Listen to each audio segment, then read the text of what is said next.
Hey everyone, welcome along.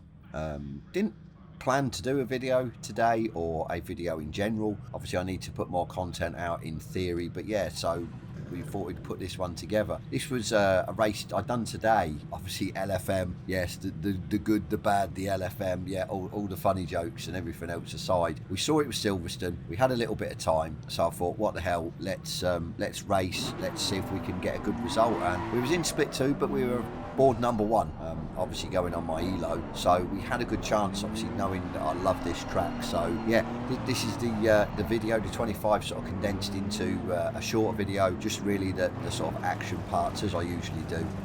Hope you enjoy it, guys, and yeah, I'll stop waffling and we'll get on with it. So I knew I had to get away. I knew I was quite good at starts anyway, so yeah, foot down, get away. I think we put about a car length going into the first corner, so we're safe into the first corner. And obviously my next thought is getting through Maggots and Beckett's as quick as possible. Obviously bearing in mind he's in a fast Aston that's slightly quicker than the Beamer on the straight. So yeah, obviously cold tyres, still had to be slightly careful. Yeah, we managed to get a good exit, as you can see, so we're sort of safe. I think we were still possibly in slipstream range, but yeah, we were safe enough that he wouldn't get the run on me. So it's coming through here, just as I said, just being a little bit cautious because the tyres weren't completely up, so I didn't want to push it. I didn't want to make any mistakes early. I think I knew the guy behind was going to be my sort of closest competitor. He was, I think, 3/10 slower in qualifying than me. So, and then I think it was about half a second, sort of building up from them behind. So, I mean, sort of by this stage, I'm starting to put a little bit of a gap between second back to third. I think it was almost 2 seconds by now. So I'm thinking, okay, then, so maybe it's going to be a 2-horse race, which is fine with me. At the end of the day, I think the best place to be is out front in the lead. At the end of the day, if yeah, you're going to lose the lead, it'll be through the guy behind is a lot quicker than you, or yeah, you mess up, you do something stupid. So coming around the final corner, so yeah, job done. That one in the bag. So we're going to move it on to lap 7. So by this stage we were sort of nip and tuck. There was no, I think I possibly had the fastest lap by a 10th or 2, but it was back and forth. So as I said, I sort of saw then that we were, yeah, in a 2-horse race. We were seen behind them. There's no one behind us in the shot, so it was then just, yeah, tyres were up fine, and like I said, nip and tuck back and forth. But then I get Jeff come over on the radio telling me that the fuel might be a little bit short, or we were going to run out, so we had to possibly fuel save, which is the worst thing that you can hear while you're trying to be consistent, while you're trying to put in quick lap times to stay in front of the guy in second place. So I'm frantically trying to work out, obviously, the lap time, how many laps I've done, how much time's left, how much fuel I've got, while, as I said, driving, trying to keep in front. And I do make a few little errors. I, yeah, mess up a few, not really badly mess up, but yeah, a little bit messy.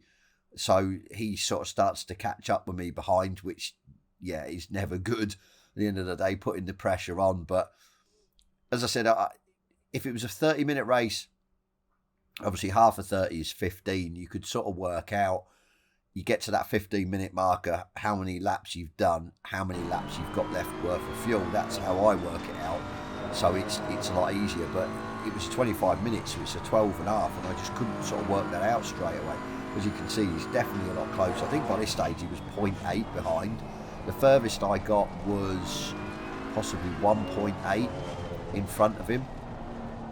So as I said, we were sort of yo-yoing around, and then yeah, he sort of caught right up, as I said, because my mind was on other things. I mean, the worst thing that could happen, especially around here, a track that I really, really love, is my favourite track, that I was going to end up losing the lead and possibly fuel saving, maybe for one lap, to see it home. So, but I think by this stage I'd sort of closely worked out that we were okay. The clock was ticking down, so I sort of knew that obviously the laps I'd done, the laps worth of fuel I still had left. So I think it was just the crew chief being the crew chief, as it does. Sometimes it comes out with some random stuff, stuff you don't want to hear, stuff that doesn't make sense. So yeah, but as I said, it was back then to obviously, yeah, trying to get the foot down. Car was a little bit slidey by this stage. The tyres weren't in their best condition. Obviously being PC as well, it's different to console. Console, you can really push the car for a lot of the sort of the race, whereas PC, it definitely kills the tyres quicker. I think the track temp was like 25 and air temp was 23, so not massively hot, but yeah, my left front was starting to go yellow on, yeah, by this stage. Not a huge level yellow, not massively overheating, but it was still going yellow, and it was still obviously causing me a few issues. Tyre pressures weren't spot on, but that's LFM for you. You don't sort of get the time to mess about with them, so you just have to try and work them out on the fly almost, what in qualifying or at the end of qualifying what you're going to need. So but we'd sort of kept him at bay again.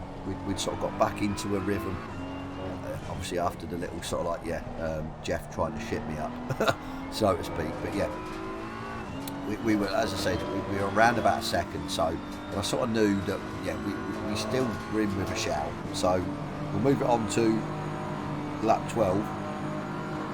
So this was, I think it was second from last lap, and he was right on me by now. I think it was 0.4 here. I'm not too sure if I messed up, or like I said, I just sort of got a little bit slower, or so yeah, we needed a good exit onto the straight. I think, like I said, I sort of got one, but he managed to really close up and get, yeah, on the throttle possibly quicker than me. As you can see, I think it was 0.4 of a second behind at this stage. So I kept it to the right, probably the best place, didn't want him to send it, and well, to my surprise, I was shocked that he didn't have the top speed. He didn't come sort of shooting past me, unless he was using a lot more wing than what I was. So, but yeah, I was glad of that, I really was. But yeah, I still had to be on it. So through here I managed to get a good exit. As you can see, he's a little bit scruffy. I think the Beamer is very good through this sector of the sort of twisties, the slow and fast corners. It seems to excel.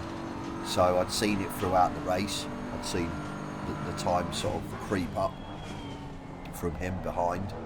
So again, at this stage, needed a good exit. Managed to get one. I think by this stage he's 0.6, maybe 0.7 if I can remember correctly. So, and yeah, this was the penultimate lap. Can't even say it. So we had the final lap to go. I was comfortable.